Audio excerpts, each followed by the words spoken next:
हजारों ख्वाहिशें ऐसी कि हर ख्वाहिश पे दम निकले।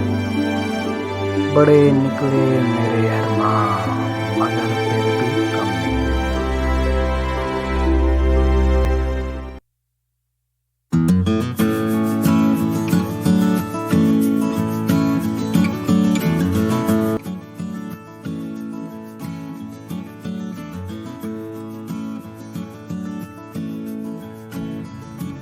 अस्सलाम वालेकुम सामईन हज़रात, मैं आपका होस्ट एंड दोस्त आर्चरी आप सभी का तहे दिल से स्वागत करता हूँ।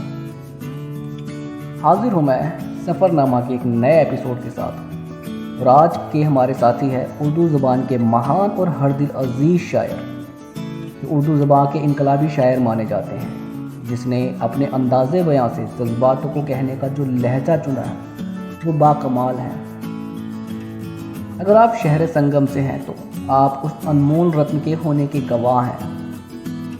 हम आह भी करते हैं तो हो जाते हैं बदनाम, हम आह भी करते हैं तो हो जाते हैं बदनाम, वो कत्ल भी करते हैं तो चर्चा नहीं होता।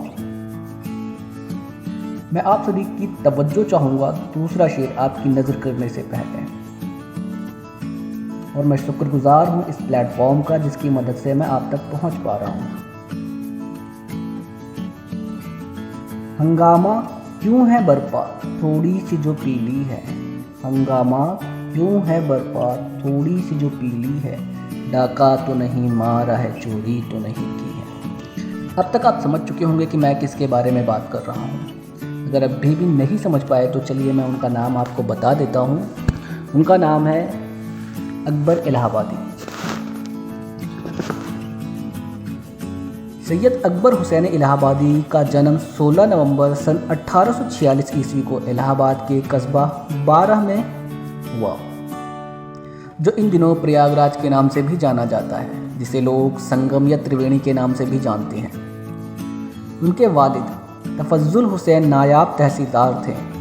अकबर की शुरुआती शिक्षा घर पर हुई। 8 से 9 बरस की उम्र में उन्होंने फ़ारसी और अरबी की पाठ्य पुस्तकें पढ़ी। फिर उनका दाखिला मिशन स्कूल में कराएगा, लेकिन घर की स्थिति अच्छी ना होने की वजह से उनको स्कूल छोड़कर 15 साल की उम्र में नौकरी तलाश करनी पड़ी। उसी कम उम्र में उनकी शादी भी खतीजा नाम की एक देहाती लड़की से कर दी गई, जो उन्हें पसंद ना आई। उन्होंने एक तवायफ बूटा जान से शादी भी कर ली, लेकिन उसका भी जल्द ही इंतकाल हो गया, जिसका अकबर को सदमा रहा। अकबर ने कुछ दिनों रेलवे में एक ठेकेदार के पास माहवार 20 रुपए में नौकरी की। फिर कुछ दिनों बाद वो काम खत्म हो गया। उसी ज़माने में उन्होंने अंग्रेजी में कुछ महारत हासिल की और 1867 में वकालत का इम्तिहान पास कर लिया। उन्होंने 3 साल तक वकालत की, जिसके बाद वो हाई कोर्ट के मिसल ख्वां बन गए। उस अरसे में उन्होंने जजों, वकीलों और अदालतों की कार्रवाइयों को गहराई से समझा। 1873 ईस्वी में उन्होंने हाई कोर्ट की वकालत का इम्तिहान पास किया और थोड़े ही अरसे में उनकी नियुक्ति मुंसिफ के पद पर हो गई। सन 1888 ईस्वी में उन्होंने सबॉर्डिनेट जज और फिर खुफिया अदालत के जज के पद पर तरक्की पाई और अलीगढ़ सहित अन्य विभिन्न स्थानों पर उनके तबादले होते रहे। सन 1905 ईस्वी में वो सेशन जज के ओहदे से रिटायर हुए और बाकी ज़िंदगी इलाहाबाद में गुजारी।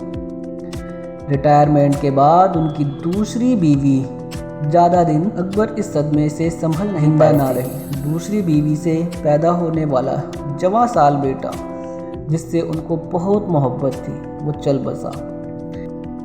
मजहबी बहस मैंने की ही नहीं, फालतू की अक्ल मुझ में थी ही नहीं,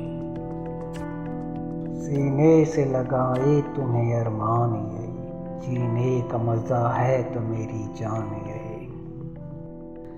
ज़िंदगी के इस सभी उतार चढ़ाव के दिन देखते हुए और 9 सितंबर सन 1921 को उन्होंने दुनिया को अलविदा कह दिया।